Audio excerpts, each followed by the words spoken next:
وسلم على رسوله الكريم وآله وصحبه ومن اتبعه إلى يوم الدين. Assalamu alaikum wa rahmatullahi wa barakatuh. Keep going over because we still got the sisters and don't want to make it a problem for them. 1 second. Yeah, pull it down. That's good, that's good.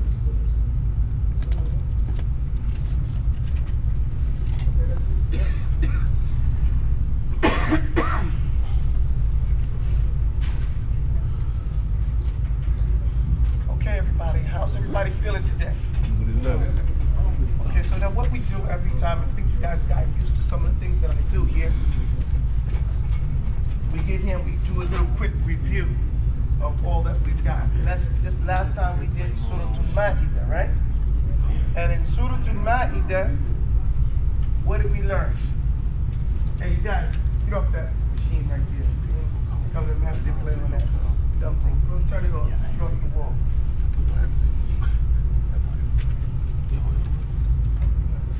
Come on, sit down over here. He's good. Team B, he's good. Either you sit down or y'all go find some work to do with the men that's fixing up the food and everything and help them out. That's what you do, inshallah. But you leave little Mustafa alone.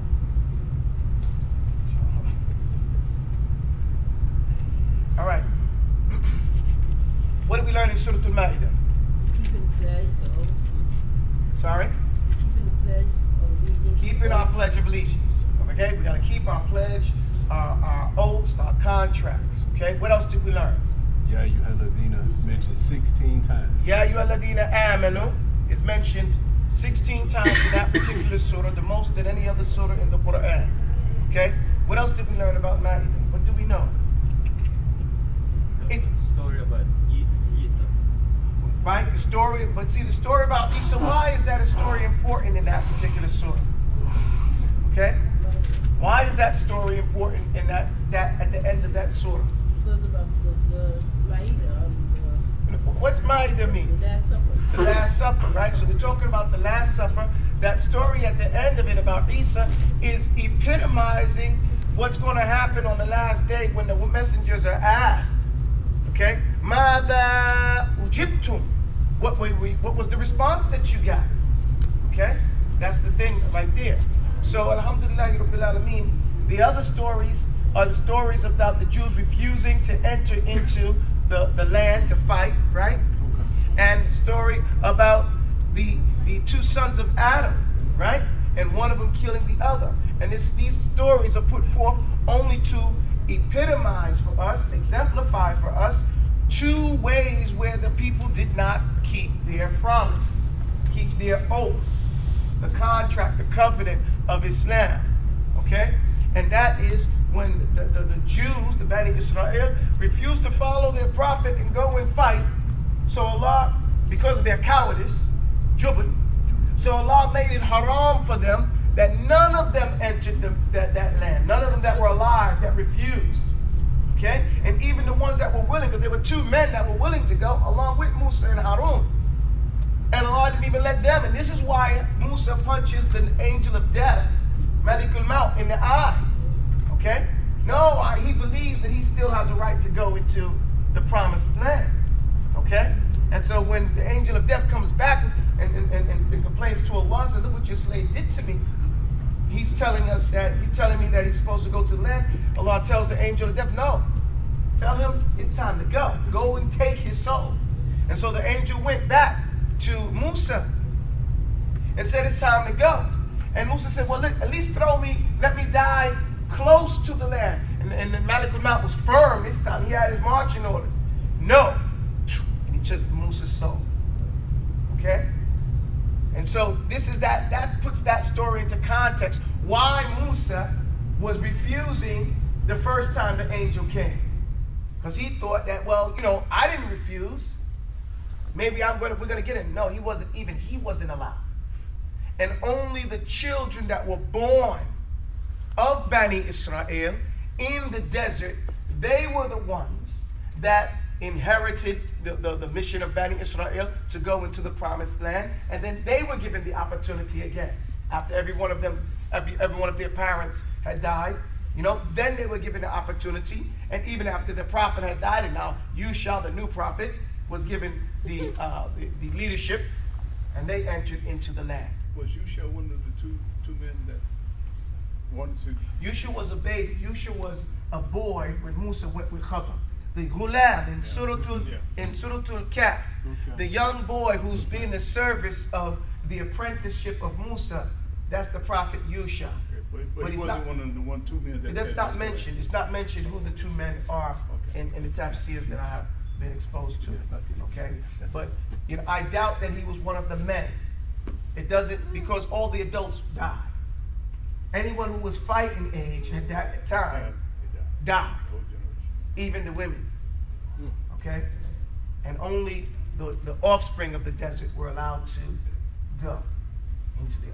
Which teaches us a very important principle about, when we talk about them being able to take care of themselves. And that became a particular issue. But the point was the overall mission in Surah Al-Ma'idah, overall theme in Surah Al-Ma'idah is the maqasid of the Sharia, right? The objectives of the Sharia. Islam has come to preserve and protect, to prioritize and always respect my deen, my mind, my wealth, my honor, my lineage, myself. My deen, and you should memorize this. My deen, my mind, my wealth, my honor, my lineage, myself. These are the 5 major objectives of the entire Sharia. Every law in Islam is coming to preserve and protect one of these or all of these 5 principles, objectives. Yes. No, I'm not going to write it down, whispering at me. No. You have to memorize it or write it down yourself. Because, if I give it to you too easy, you won't remember it. Okay? I made it into a poem. Islam is, you start writing. Islam has come to preserve and protect, prioritize, and always respect my deen, my mind, my wealth, my honor, my lineage, myself. And that's it. And so whoever gets half of it, go to the person who got the other half and get the third. Because doing that work makes it more of an experience that you can remember. And always getting things, having them handed to you, spoils the child, spoils the student. Alhamdulillah Rabbil Alameen. So honor and lineage is the second, it's one. Honor and lineage in the Arabic terminology is considered one. Ardi or nasabi, right? So this is considered one. That's why I counted 6, right? But honor and lineage is one. Okay? Alhamdulillah Rabbil Alameen. So now the whole body of Surah Al-Ma'idah is about keeping your oath, right? And so Allah tells us that, when you keep your oath, what's going to happen? What happens when you keep your oath? See, you're going to be rewarded. Why is everybody sitting there? You don't know what's going to happen if you keep your oath? Maybe this is the problem, that we don't know what we're going to get if we keep our oath. Okay? If you keep your oath, you get Jannah. You get Nasrun min Allah. And for that reason, when we correlate the surahs, what surahs did we do so far? Tell me, we did Al-Fatiha, right? And what was similar to it? Nas on the other side, right? And then we did Al-Baqarah, right? And what was similar to it? Al-Falaq. And that it was both dealing with the evil eye and magic. These are 2 du'as, dealing with all forms of Tawheed. Come on, what's the next one? Ali Imran. What are we learning that one? Be firm. To be firm, right? Okay, so then where we get that firm? And also we're talking about the Tawheed. La Allahu la ilaha illahu, right? So that's in that surah so many times, 5 times. No other surah has it so much. And also the story about Isa not being born of Allah subhanahu wa ta'ala. So of course we're going to have Surah Al-Ikhlas, right? Which says the same thing. Qul huwallahu ahad. And lam yalid wa lam yulad. Same message. What's the next surah? An-Nisa. Establishing the family. What do we learn there? Justice is establishing the Establishing the family. But what do we have to use to establish a family? Justice. Justice. Adl. And after establishing the family, then we establish a community and a society, right? And so it's about the two pillars in the society. Who are the two pillars in the society? Husband and wife. Husband and wife. Okay? And that's why when we go back to Surah Al-Baqarah and we learn the evils of of magic that Harut and Marut gave as a fitna to the people, it's describing how terrible this magic was, this voodoo was. Allah says that what did it do? Separated. Right, the magic was so severe that it would yufarriqu bayna al-mar'i wa zawji. So why does he mention that? He mentions that because it destroyed society. You guys get that? And that the pillar of society is the husband and wife. And it's showing us what should be important. And that's how powerful the magic was. It even divided the family. And so here in Surah An-Nisa, we learn how to have a sane, healthy, functional family. It describes our roles and how those people win those roles work together to get to where? Jannah, to the rahmatillah, maghfiratu min rabbina, right? The mercy and forgiveness of our Lord. And so the opposite of that is on the other end. What is that? Surah Al-Lahab, right? What do you call it? Masad, right? I like to call it Lahab, okay? That's one of the names of it. But we don't, is anybody confused with what surah I'm talking about? No. Okay, and what is this surah depicting? The opposite. Well, don't tell me the opposite. Tell me what it articulated. The opposite meaning when the husband and wife goes against. When the husband and wife, the two pillars of the family, work in order to go to Jahannam. They work together in dalala, in falsehood. They work together in animosity towards the truth. And that's what Abu Lahab and Jamil, that's what they did. They worked together. They were united, but they were united on falsehood. Totally opposite of the family that we're taught to be in Surah An-Nisa. You guys see that?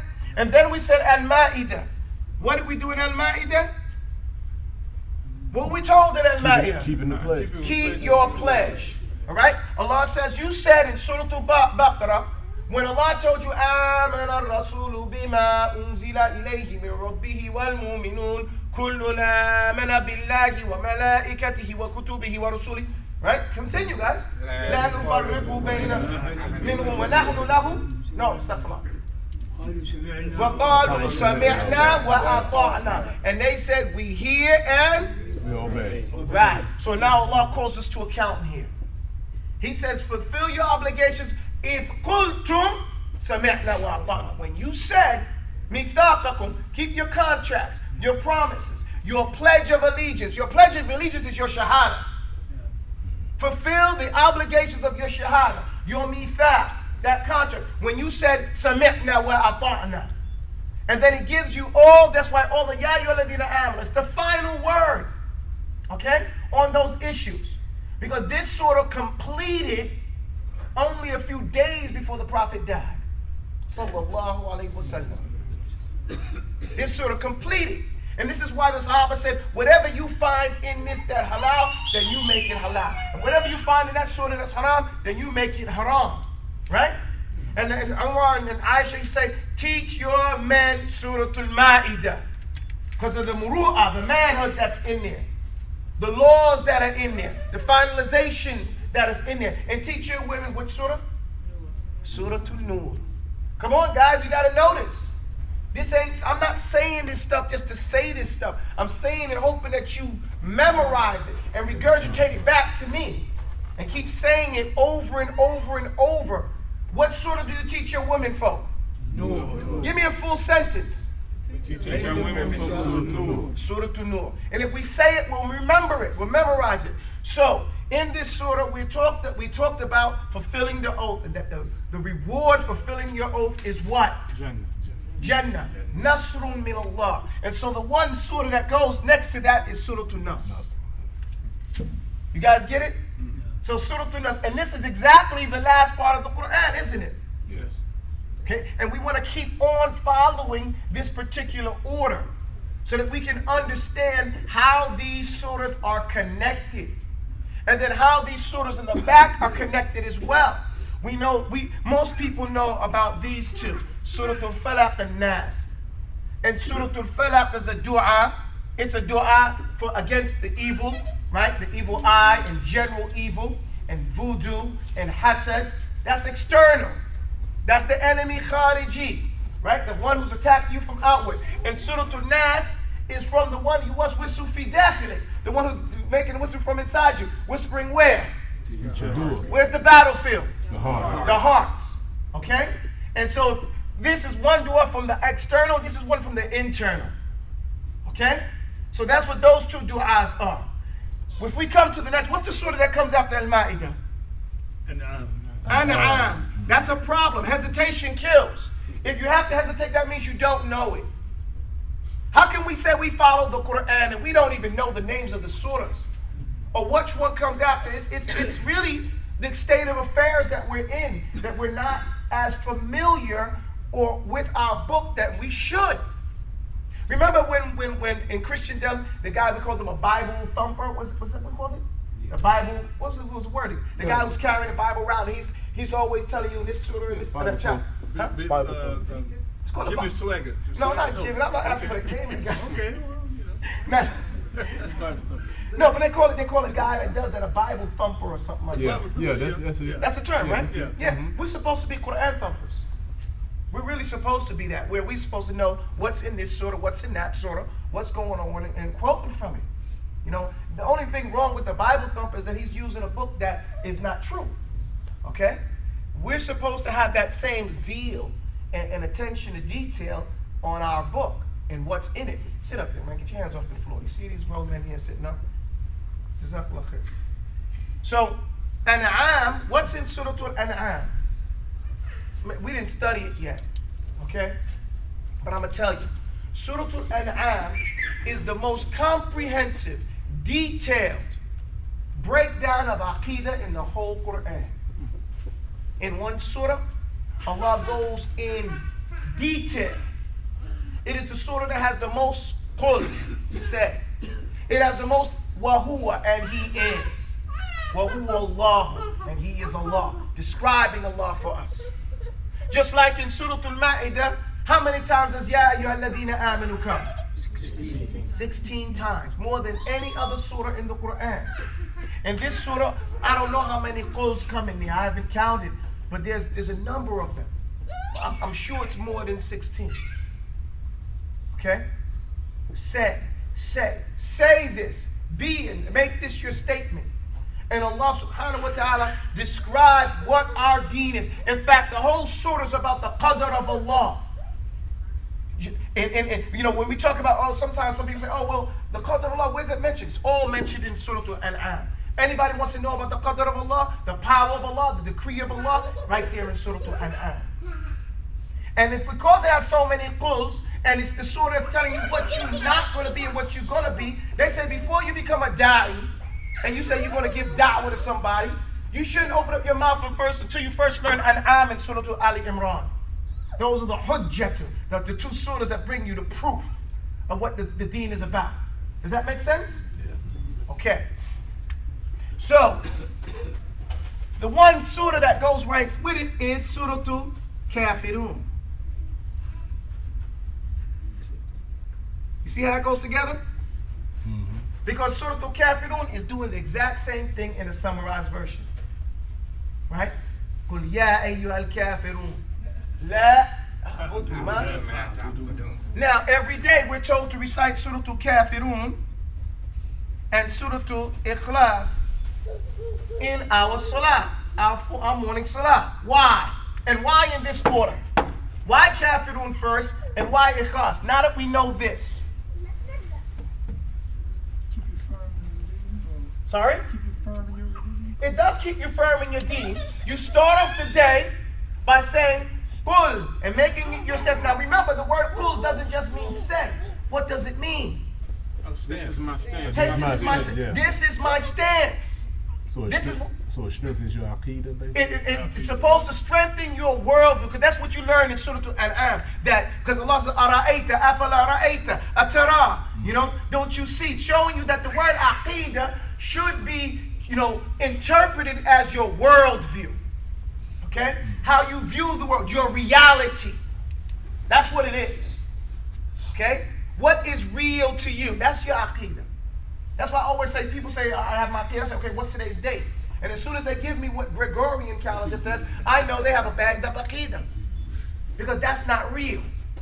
That's not my reality. My reality is that this is the month of Ramadan, not May or June. What is it? May, right? On the Catholic calendar?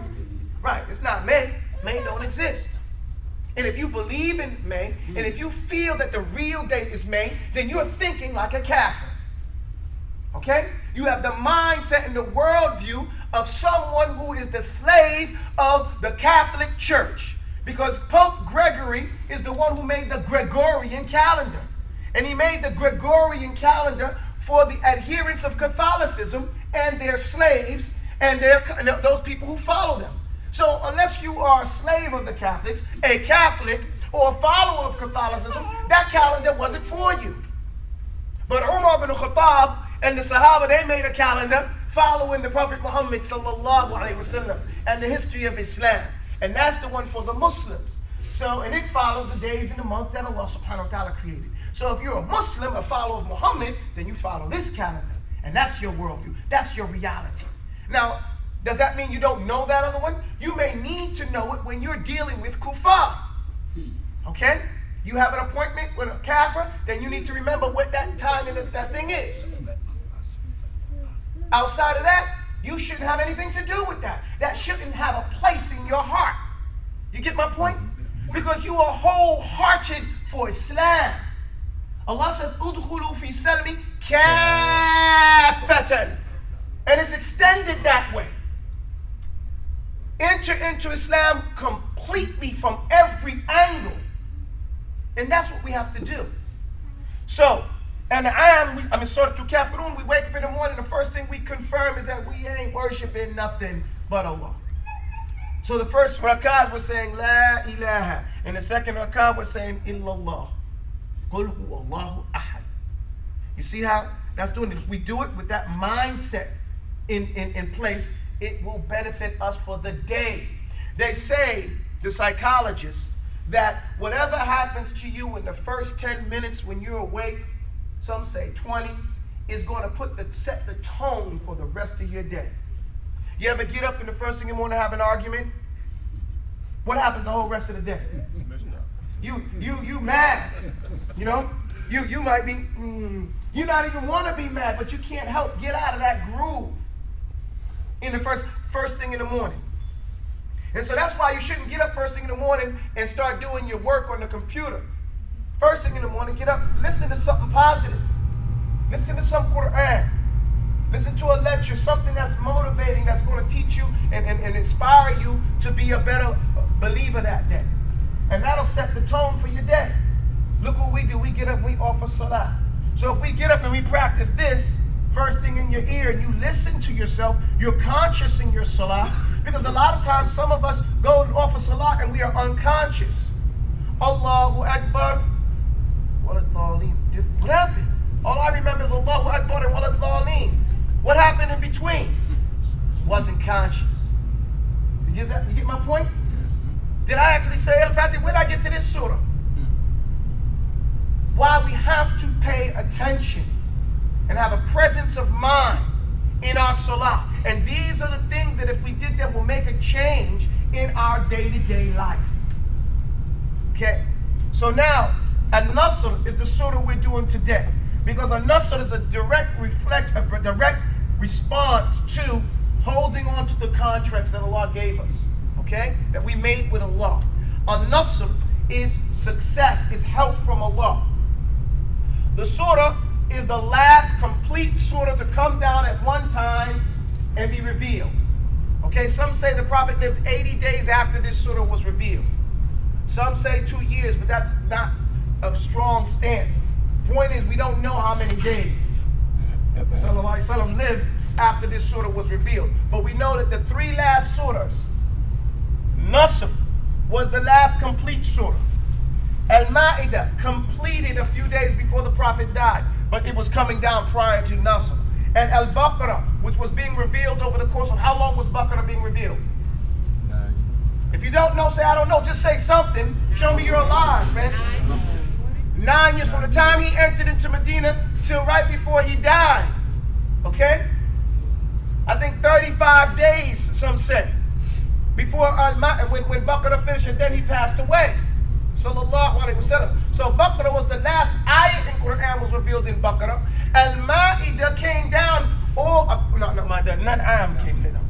Al-Ma'idah, when it completed before the Prophet passed away, and Al-Nasr came down at one time, so those last three of the surah. Surah is very short, but there's a lot to go into this surah. It begins, A'udhu billahi minash shaitanir rajim, Bismillahir Rahmanir Rahim, إِذَا جَاءَ نَصْرُ اللَّهِ وَالْفَتْحِ إِذَا جَاءَ نَصْرُ اللَّهِ وَالْفَتْحِ. When short story it's going to happen in the future. So that's what the implication is. It hasn't happened yet.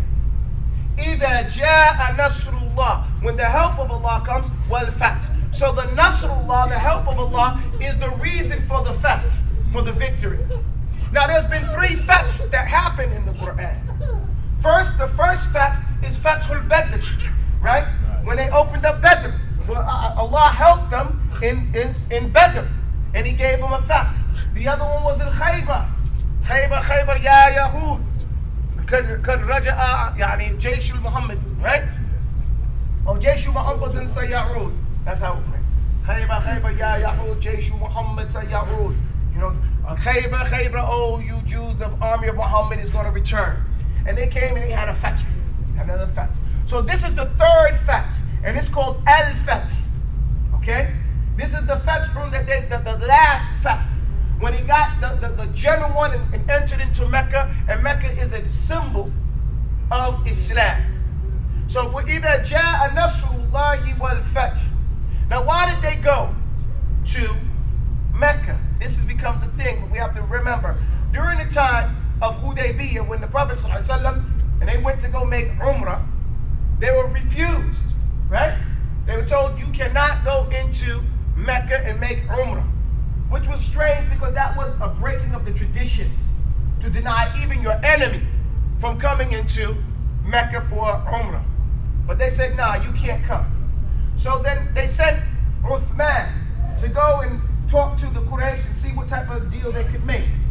And when Uthman got to Mecca, the Quraysh said, Uthman, if you want to make Umrah, go ahead. Now, Uthman came from a wealthy family, and the people that were mainly fighting the Prophet Muhammad were the relatives of Uthman, the direct relatives of Uthman. Okay? His relatives, and this becomes an issue later on in Islam, because his relatives were the last ones to come to Islam. Okay? They accepted Islam with Fatih Mecca. So later on, when Uthman becomes the Khalifa and he starts to give position to his relatives, this is one of the things that began the war between what turned out to be the Shia. Because some of the people were like, hey, we've been fighting these guys for 23 years or 22 years. And now you're giving them back the same positions they had before, and they spent very little time with the Prophet. And so this was a thing that they argued with and had a problem with Uthman about. Even though Uthman was correct, he could give position whoever he wanted to or thought was suitable to do the job. Okay? So at this time, they tell Uthman, you can go make Umrah. Go ahead, no problem. He said, I'm not for me to make Umrah, and the Prophet was being refused. They said, okay, well then you can't go. You stay in here. And they sent a message to the Prophet Muhammad that Uthman's been killed. We killed him. Okay? And anybody that comes into the Kaaba, into the Haram, to make Umrah from your group is going to meet up with Uthman in death. Now the Prophet knew Uthman was not dead. Okay? Allah had allowed him to know Uthman is not dead. But he wanted to test the faith of the believers. So he told them, hey, if we go into the Kaaba, it's automatic death for us. So who's going to give me the Pledge of Allegiance? Then we're going to go right now, the bay'ah, the shajara. And he took the bay'ah of them under the tree. But if you go back and you read the ayah, Allah tells them that everybody that took their oath, they're going to get maghanim al-kathira, right? He tells them everybody, Allah, Yadullah is over their hand, and that everybody here give the good news that they're going to have a fathun qareeb, they're going to have a victory soon, and they're going to get a lot of bounty. So none of them are going to die. You get it? They gave the oath to give their life, but Allah revealed an ayah right after that saying that everybody took that life, took that oath, is going to get a lot of treasures, and war booty. So that means none of them are going to die. Does that give you guys a sense of what's going on? So then afterwards, Suhail comes, representing the Kuffar, and he makes a deal with the Prophet Muhammad sallallahu alaihi wasallam. We call it the Treaty of Hudaybiyah, right? Everybody's familiar. It's a 10-year sulh, sulh Hudaybiyah. Listen to the word sulh, islah, right? So now, during this time, anybody can do whatever they want to. So the Khuza'a joined up with this is a tribe, they joined up with the believers. And Bani Bakr joined up with the Quraysh. Now you have to understand Jahiliyyah. If you have no concept of Jahiliyyah history, you can't understand the significance of this. During the time when Ibrahim came to the Kaaba, the people that were there, the people that became to come around our mother Hajar, were the people we call the Jurhum. Now the Jurhum were the black Arabs, okay? That's what it's weird, put it out. You know, the Jurhum, you know, وَأَقْسِمُوا بِالْبَيْتِ الَّذِي طَافَ حَوْلَهُ رِجَالًا بَنَاهُ مِنْ قُرَيْشٍ وَجُرْهَمٍ. This is an old Jahiliyyah line from Zuhair ibn Abi Sulma, predating Islam.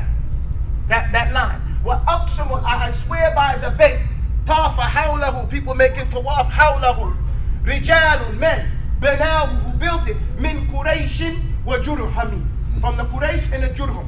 The Jurhum were the first people to accept the da'wah of Ismail. And they were the followers of the deen of Ismail. And they're the mission of Ismail. Anybody know the mission of Ismail? Every prophet had a mission. Noah, look, let's go back. Adam knew the names of everything, right? So we still have that. After Adam, his son Sheath came. They call it Seth in English, right? After the two sons, one killed the other. Allah blessed him with another son. His name was Sheath. What was Sheath's da'wah? Sheath's da'wah was not to mix with the people that gather on Saturday night and party. Because Shaitan came in the body of a man and he started beating on a drum on Saturday night and the people started to dance. Okay? And then Sheath said, look, don't mix with them. Don't mix with them and go with them. Listening, they would have a type of orgy. And so that was Sheath's da'wah. And still today, what night do they go party? Do you understand where they got that from? That sunnah started with Sheath. Okay? And then after Sheath, we have Enoch, or what is it, Idris. Idris, he got the rewards of every living person on the planet. Why? Because he was the first one to demand that you follow the laws of Allah. And if you didn't follow it, he'd kill you. So because of that, Allah said, you are establishing order on the planet by my authority. Therefore, you get the reward of everybody that's obeying you on the planet. That's obeying the laws of Idris. And he's also the first one to write with the pen. And he's also the first one to organize men with horses and walking to march to war to fight fi sabilillah. And this is why Idris said, you know what, I'm getting so much reward. Let me go ask Allah. He had friends that were angels. Could you take me up to ask Allah if I can get some more rizq? And when he was going up to get that rizq, the angel of death was coming down. And he said, was confused. And I just got the orders from Allah to take Idris's soul in the fourth of Jannah.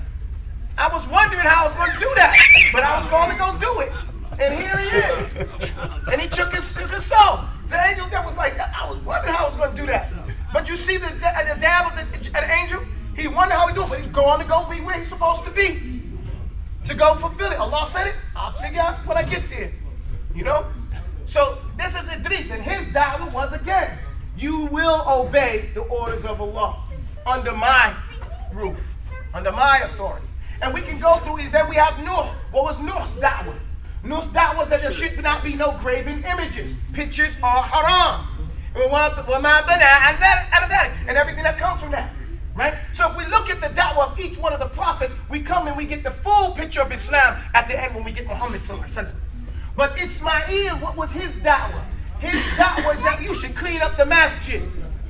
His da'wah was you should maintain the grounds around the masjid. His da'wah was to maintain the Kaaba. That was his job. That's why he was left there. Okay? His da'wah was to maintain the Kaaba and to leave the legacy of his followers to maintain the Kaaba till the time the Prophet Muhammad comes. And they did that. And the ones that supported him in that were the Jurhum.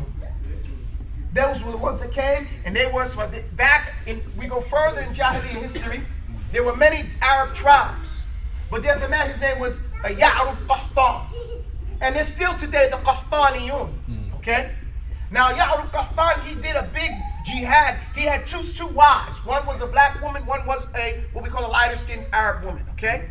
And though the Qahtan came under the lighter one, and the Jurhum came under the black woman. The Qahtani said, look, we're going to kill everybody.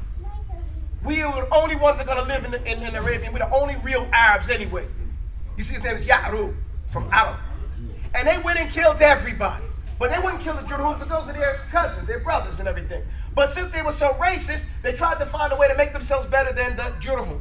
So what? They couldn't disrespect their father because they're from the same father. So they disrespected them and their mother. And that's where they came from, this Arab statement, you son of a black woman. That's where it started from. Because they couldn't say nothing about your pops.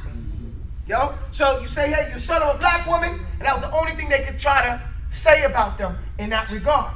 And still today, this is sometimes the people like to try to disrespect them in this particular avenue. That's where it started. So the Jurhum were left alone because they are relatives to the Qahtani. Okay? And so time goes by, and Ibrahim and Ismail come and Hajar, they're living with the Jurhum.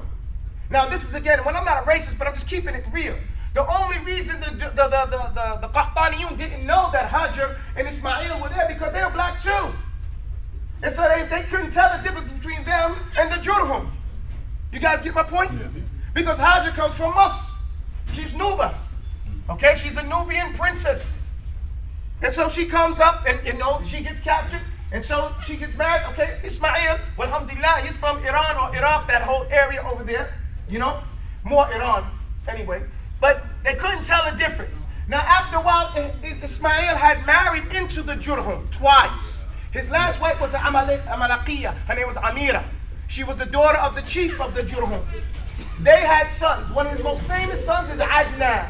Okay, whether it's his grandson or his son. And you have Mad and Adnan and Nazir, Nizar. You have all these are the different children who are world famous amongst the Arabs.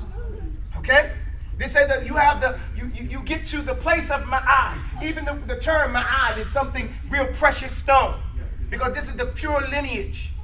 Okay? Now these people here are not Qahtaniyun. Okay? You have the Qahtani and you have the Jurhum. And now you have the mixture from the Jurhum making the children of Adnan, children of Ismail, we call it Adnan. So you have three types of Arabs now.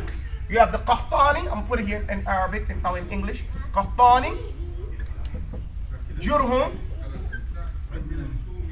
and Adnan. Now, from the Qahtani you have Khuza'ah. Khuza'ah. Oh, I did it in Arabic. Astaghfirullah. Khuza'ah is a tribe. Okay? Now they come from Qahtan. One day, now there's a guy, his name is Fihr. Okay? Fihr is one of the Adnani sons. He has 10 sons. He has one. And so one of his great-grandson's name is Fihr. What's his name? Fihr. Now Fihr becomes famous. Now, just like Arabs and just like black people in the United States, okay? The most famous people are the rappers, ain't they? Who don't know Jay-Z? Who don't know the Sugar Hill Gang? I mean, from the older heads. Okay, who don't know the Last Poets? Yeah. You get my point? That's on Rahimahumullah. Okay? So, Fihr, he got famous because he wanted to get some money, right? He went around and borrowed a little money from everyone. Let me get just change, get your small change, just some change. And he got a little change from all his relatives. And he took this small change and he bought enough that he could make a kafila, okay, a caravan. And he went to Syria and he sold in the big markets and came back and made some profit and he kept blowing up till he got rich. So what do you call change in Arabic? In Egypt, what do you call it?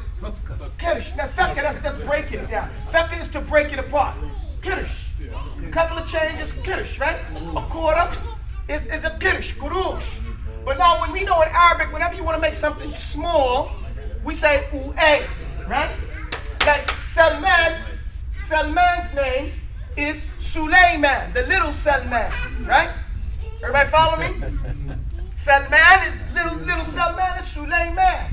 So they called him small change, Quraysh. That's where that name comes from. Small change, little Kirsh. So he became nicknamed Quraysh.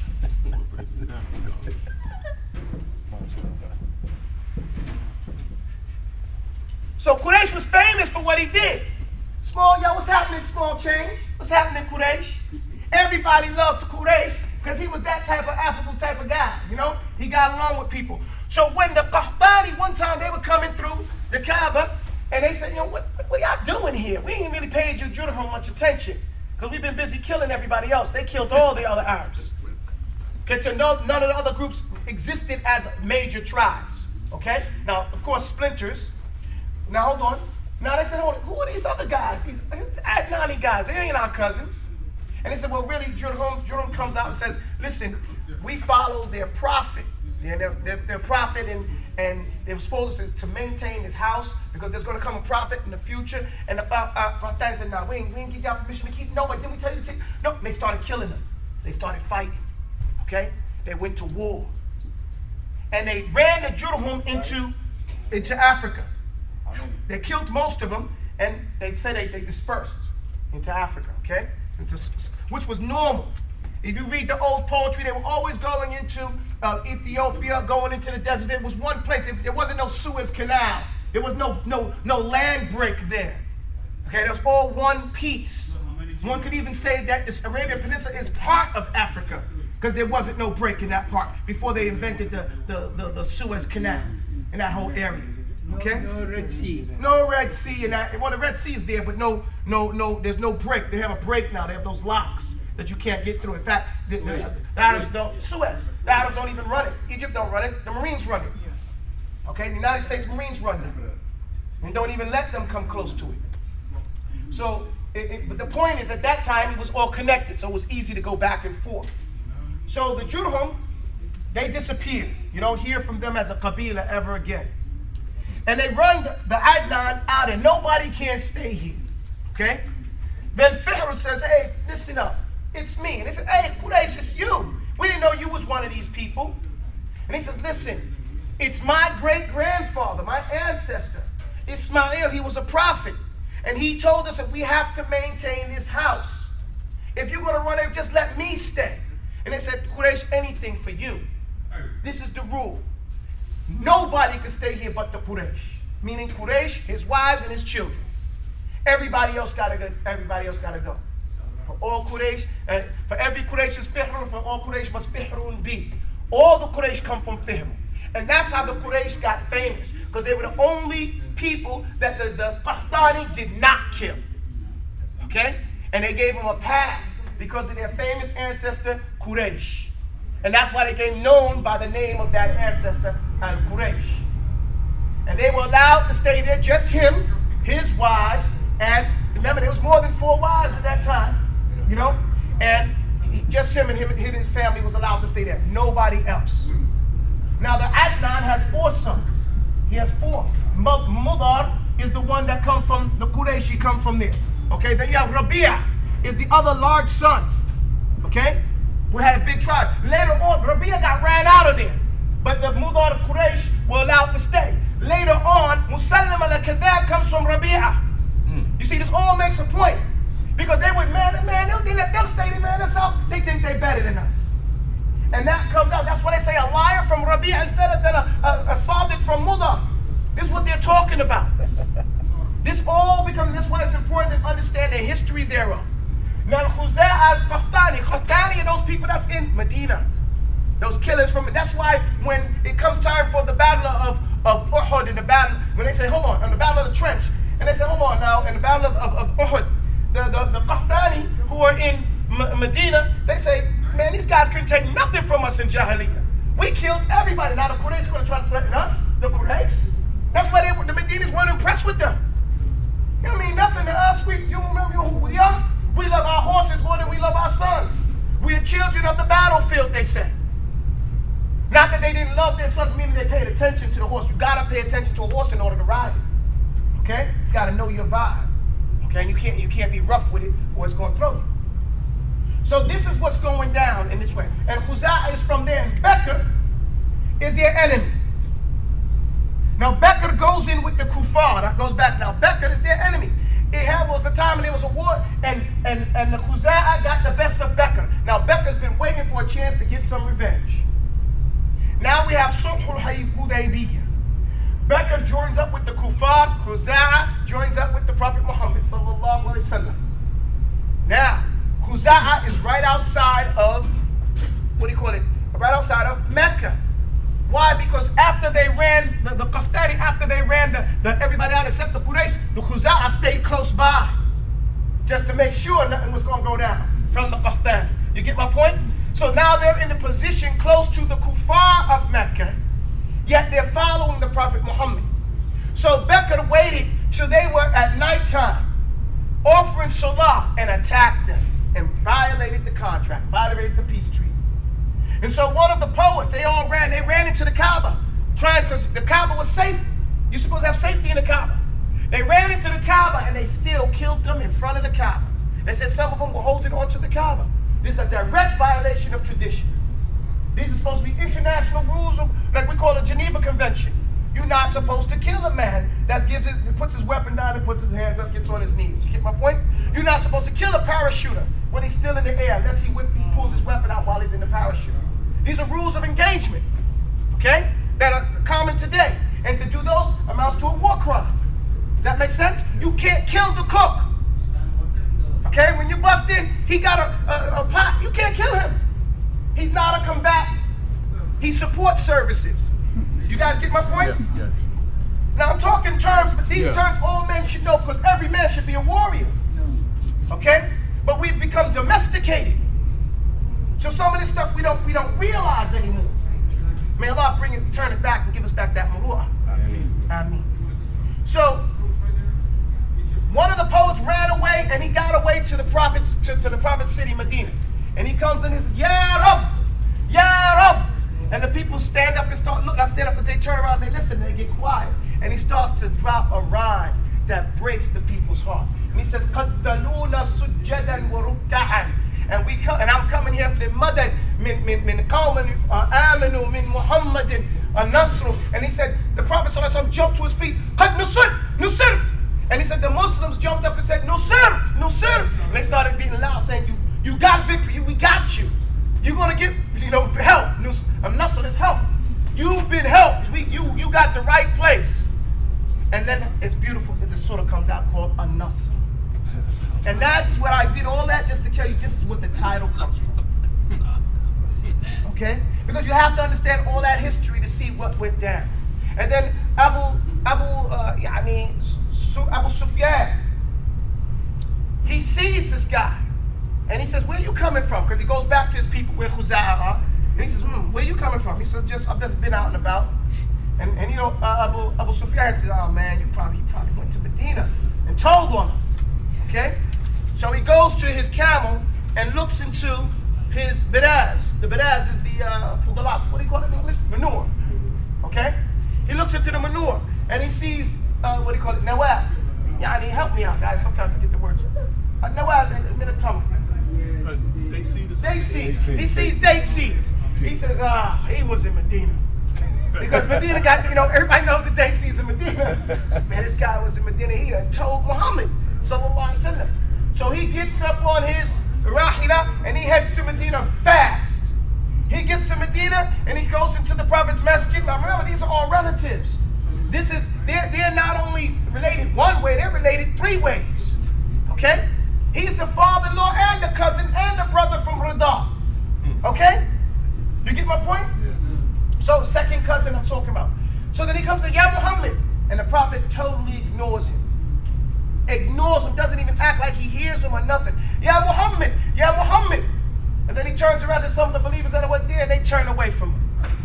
Is anybody going to seek, Yeah, he went to Habib. That's why he thought that after he couldn't get nowhere with the Prophet, he went to his daughter. I'm going to go to Habiba. It's a simple thing. It's my daughter. I'm the father-in-law, right? I just talked to my daughter. She ended really. He thought it was going to be a simple thing. Abu Sufyan used to doing stuff like that, right? But when he came in there, Habiba snatched up the rug. You know, the sitting. Now there's no place to sit. You got to sit on the cold floor. He said, I don't know, is the rug too good for me or I'm too good for the rug? The rug's too good for you. It's the Prophet's rug. And you are najis, you a dirty, stinking kafir. She going, najis kafir. She didn't, the dignity of Islam. She called him najis, you filthy. Okay? You a filthy kafir. And he said, yo, you say that to me? And he broke out. He's angry. Like a father would be. How dare you talk to me like that? And he left out. So then he goes to some of the believers. Is anybody going to, and look, this is showing you the adab. He said, yo, is anybody going to intercede on my behalf so I can talk to the Prophet? They don't even say nothing to him. Then he sees Umar. Oh man, yeah, Umar. You know, you gonna say something to me, intercede? He said, man, I do never. If I could only find a rock, I'd kill you with this rock. Okay? If there's the only thing I could find to kill you with was a rock, I'd kill you with a rock. Cut your throat with that rock. Okay? And he said, you ain't said nothing, but just make me worse. So he got in and said, he went to Ali. He said, oh, let me go to Ali. Ali, I'm asking you about the relationship that we have as relatives. Will you do anything for me? He said, I ain't gonna do nothing for you. But I'll give you some advice. Go into the masjid and say that, you know, I've come to try to make some type of, you know, some type of agreement between the people. And then if you don't say nothing, then leave. And he went to the masjid and he did that, and nobody said nothing. They ignored him, and he got on his ride and he left out. When he got back to Medina, they said, what happened? He said, nothing. Ain't got nothing happening. Yeah, when he got back to Mecca, he said, they got nothing happening. I don't even know what I did. If it did anything, benefited anything. You get my point? And so, the Prophet ﷺ, he organized his people and they got ready to go fight. Then there's one person, his name is Hatib. Hatib is the Sahabi who fought in Badr. Hatib, he writes a letter, says, yo, you have from Hatib ibn Balta to the Quraysh, you know, be warned that the Prophet Muhammad is coming with the people, you know, to go take over Mecca. You've been warned. Go. He sends it with this kafir woman, and she ties it in her braids, and she goes. Jibreel comes down. He tells the Prophet Muhammad, listen, Ibn Balta, he sent a letter to the Quraysh with such and such woman. So the Prophet said Ali and Zubair. These two tough guys. These are two really tough guys. And you got to think about, there's a guy that said his name was Marhub, you know, in Khaybar, who came out and said, my mother named me Marhaba, okay, or Marhabun. He's a Jewish guy. He says, I got a lot of weapons, and I'm happy to meet you, so I can just, you know, practice, get my weapons dirty, okay? And he's saying this to call people out. And so Ali hops up. I'm the one that's mother called him Haydara, and I'm gonna spill your blood all over this place. And so Ali, you know, he says, I have an ugly demeanor, you know, Ali. And people hate to see me, you know, and Ali just cuts his head off. This is Ali. You know, Zubair, they said he's equal to like 1,000 riders. You know, when they ask, sometimes they were asking, can I have some support? They say, send Zubair. You send one guy? Yeah, I sent 1,000 people. You know, I sent a guy that, you know, it's about it. So he sent these two over there, and they go to the lady, and they say, hey, you know, give us the letter that you got, you know, in your hair. She says, I ain't got no letter. She says, yo, you gonna give us the letter, I'm gonna strip you. Okay? So she said, okay, turn around. Now, there's a kafir lady. She wants them to turn around so she can get it out of her hair. She gets it out. She gives it to them. They go back. The believers gather around the Prophet. He reads the letter. And Umar pulls out his sword. He says, Ya Rasulullah, let me cut the head off or give me permission to kill Hatib because he became a munafiq. And the Prophet said, he said, Ya Umar, don't you remember that Hatib fought in Badr? You look at the adab he gives him. He reminds, yo, he fought in Badr. He ain't a munafiq. He fought in Badr. So don't you know that Allah subhanahu wa ta'ala said, whoever fought in Badr, do what you like because I've already forgiven you? And he left it like that. Then he said to Hatib, and we learn a principle from this in fiqh, from the statement that comes next from the Prophet. He said, Ya Hatib, ma hamalaka ala hadha. Very important statement. What carried you, what caused you to do this? From that, we have a usul al-fiqh principle that says, al-tafseer qabla tankir. Find out the reason before you say it's wrong. An action is mubham. You don't know why that person did it. You can't give a ruling on an action. إِنَّمَا الْأَعْمَالُ بِالنِّيَّاتِ. So you got to find out the niyyah before you put a hukum on the action. Does that make sense? Yes. And so from that we say a tafseer qabla tankir. From that the Prophet ﷺ statement. And I say that's the benefit we got from the story. You get my point? Nah.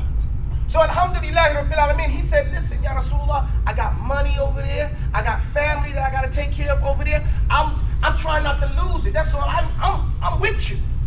But I'm just trying to do something. Maybe they leave me alone and let my family live and not take my money. Okay?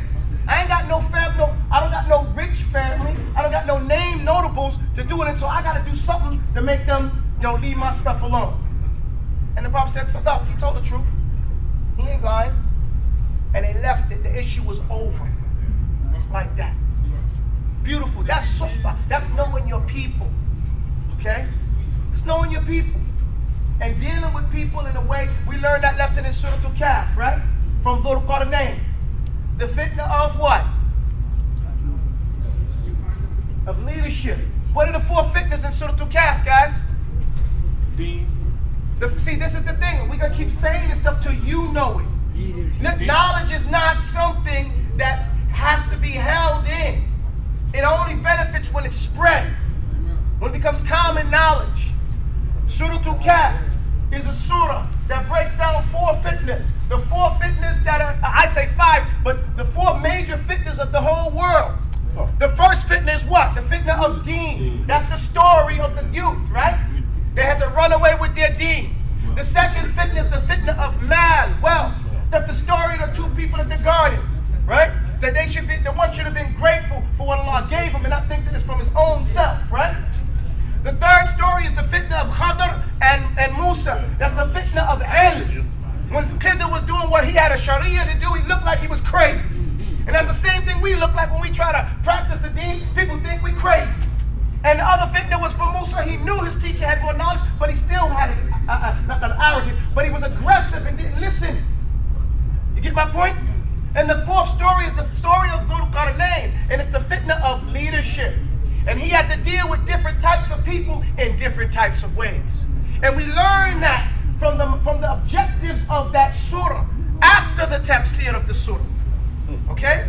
And so the Prophet ﷺ reiterates this point when he see how he deals with Hatib ibn Balta, understanding his people and knowing the leadership that he has to take with dealing with them and delegating and drawing a hukum. Everybody follow me? Yes. Alhamdulillahi Rabbil Alameen. And there's more to this story. We don't have time to finish it. No, I'll finish it to this point, okay? Because since nobody's saying anything, I'm going again. So then he organized the people so they start going to Mecca. When they get there, now he organized them by their tribe, teaching us something that when you should organize people by ways that they can know each other, so they can call out to each other in a way that they're familiar with. When they get right outside of Mecca, Abu Sufyan, he comes out, and the Prophet ordered the people, everybody build a fire. So there's like 10,000 fires. That night, the one who's on security is Umar bin Khattab. As Abu Sufyan said, let me go and see if I could do something. He goes out there and he runs into Abbas. Abbas says, hey, look, ride the donkey of the Prophet ﷺ, and nobody will bother you. And you can get to see the Prophet ﷺ, and maybe you can, make a deal or something. Abbas is trying to help out his relative, Abu Sufyan. But guess who's on security? Umar. Umar's a giant. I see you. He said, I see you, Abu Sufyan. And he pulls his sword out and said, we ain't got no deals. We here for war, and we ain't got no contract with you. And so Abbas hits the donkey, and the donkey starts running, and Umar's running behind him, donkey, with his sword out, trying to catch him. But they said the rakib is quicker than the one on his foot. So the donkey gget's to the Prophet's tent before Umar does, and he's running behind him with his sword out, right? And then Abbas enters, Abu Sufyan into the tent of the Prophet ﷺ, and he's holding his hand. So Umar busts in the tent after them, and he says, Ya Rasulullah, give me permission to chop the head off this guy. We ain't got he fell into our hands. We ain't got no deal with him. And then Abbas speaks. He says, Ya Rasulullah, I forget exactly what he says, astaghfirullah. But he turns to Umar and he tells Umar, if your father Khattab was here, you wouldn't be doing that. If your father Khattab had come to make Islam, you wouldn't act like that. And Omar says to him, look, it was so, I was happier. The happiest day of my life is when you came to Islam. So it ain't personal. You get my point? But he slipped into it. Now he got 2 points here. The Prophet can take either one of their statements, okay? So the Prophet says, Abbas, take him by the hand and bring him back tomorrow. He didn't make a decision. He just put it off for a little bit. He takes him, he keeps him overnight. The next day, he comes and he says, what do you say, Ya Abu Sufyan? You going to come to Islam or not? You going to bear witness to La ilaha illallah? He said, of course there's La ilaha illallah. If the gods in Kaaba were real, they would have helped us, but they didn't help us do nothing. I ain't got no problem seeing them things. It's just a piece of wood, okay? That's what he says. And he said, now you're going to bear witness to Muhammad Rasulullah? I'm a little bit doubtful about that. And he said, doubtful, I got something in me about that. And everybody got angry. Everybody's ready to kill him. And so Abbas gets mad too. He says, Ishhad or tuqtal. He said, man, take the shahada, you're going to be killed right now. So he says, he makes the shahada. So he says, look, sit him up over there on this hill so we can see who's coming. And so while he's standing, they're sitting there with Abbas, and the Muhajirin come first. And they got their imamas on. See, the Arabs, they show this picture, we have this mixed up picture about what a knight is. Whenever you think of a knight, you think of a crusading knight, right? The Crusaders didn't have the medal until they came with the Muslims, okay? Western Europe is not known for metal. Think about it, guys. They still don't got metal. All the metal they got was from Eastern Europe or from us. What's the best sword? Damascus sword, right? A Hindu sword. Those are the 2 best metals, right? And still today it's like that. So when the first knights with armor were the Muslims, okay? And if you look through history, you'll see that. Okay? And they were dressed up and they had their faces covered with their turbans in their mail. And so Abu Sufyan says, who are those guys? He was like, I don't know that tribe. I said, those are the Muhajirin. They ain't got a tribe no more. See? They dropped that, now they're part of one ummah. And then after that, who's that? That's Bani Aslam. That's Bani. So he says, wow, yeah, what's up with me and Bani Aslam? Why they got a problem with me? And he keeps saying, why does that tribe got a problem with me? Because he's thinking it personal like that. And he said, Ya Rasulullah. Abbas said, Abu Sufyan likes to brag, man. Give him something to make him feel good. He says, okay, anybody who enters into your house is safe. Anybody who enters into their own house and locks the door is safe. Anybody who goes into the Kaaba is safe. So he rides into Mecca, Abu Sufyan, he says, anybody that comes into my house is safe. His wife Hind says, may Allah curse your ugly face. He says, how many people are going to benefit from your house? And he says, Hind was something else. He says, and whoever goes in their own house and locks the door is safe. And whoever goes to the Kaaba and stays inside the Haram is safe. And so people started rushing.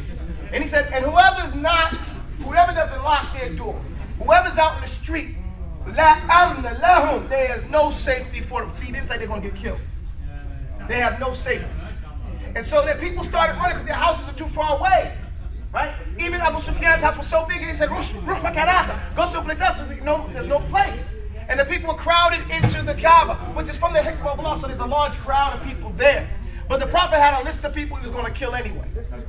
He said, when you see Safwan ibn Umayyah, when you see Ikramah ibn Abi Jahl, when you see these people, they kill them on the spot.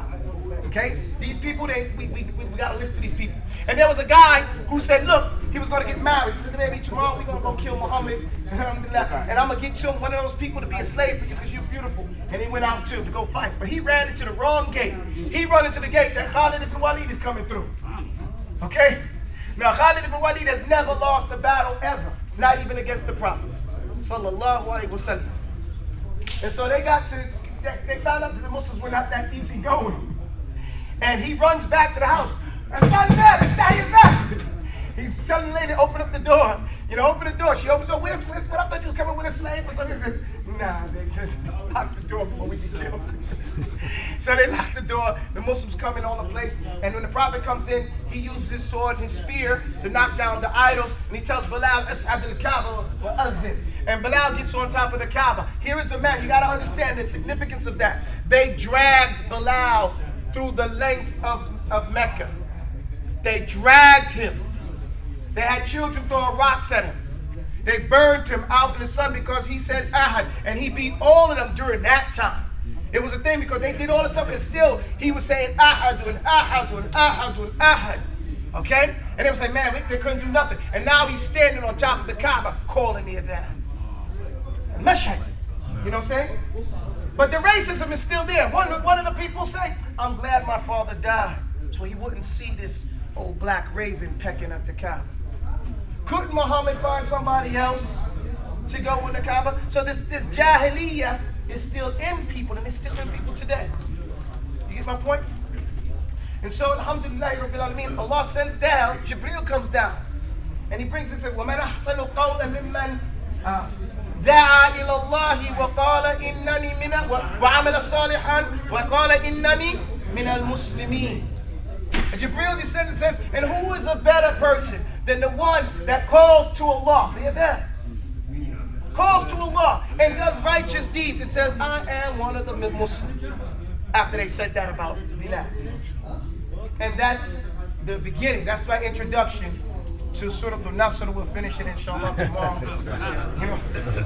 But we have to go through all of that just to get to understanding where we're at with Nasr. Okay? Does that make sense? Yes. Subhanallah. Huh?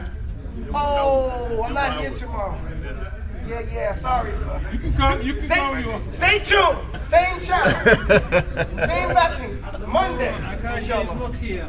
Yom al-Ithnain. Now, and that's important too, because you know what? If I forget, you look here in Surah Al-An'am, we have the story of Ibrahim, right? Yeah. Remember I said each story. What's the subtlety of each story in the Quran for each surah? What is the reality about that? Thank you. Ladies are holding it down, man. You guys, man. What did she say? What did she say? She said that, Story helps the theme, right? that every story that comes in a particular surah is angled for the theme in that surah. That's why Okay? it's not completed a lot of times. That's why it's not completed, but it's complete for the angle of that theme of that surah. Right. That's why that particular, you always say, well, why that story? Why only that piece? Because that piece is necessary to understand the theme of the surah. So what is happening in Surah Al-An'am? I told you Surah Al-An'am is the most comprehensive Aqidah, breakdown of Aqidah. And so the story of Ibrahim is in there, where they worship. The first thing they worship was what? The constellations, the horoscope. And the next thing they worship was what? The moon.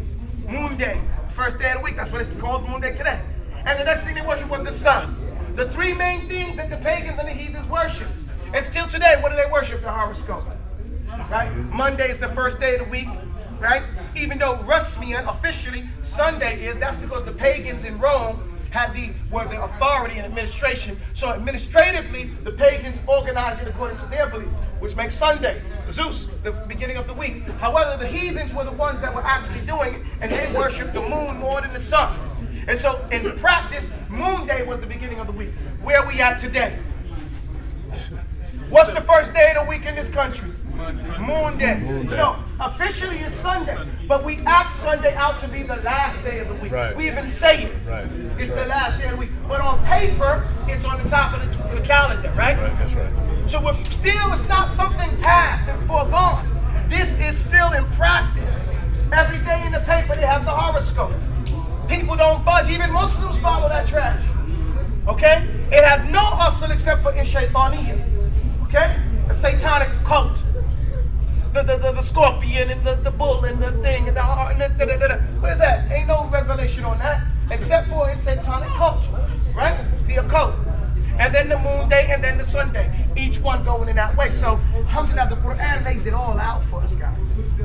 سبحانك اللهم وبحمدك أشهد أن لا إله إلا أنت أستغفرك وأتوب إليك والسلام عليكم. Wa alaikum salam wa rahmatullahi wa barakatuh. And stories.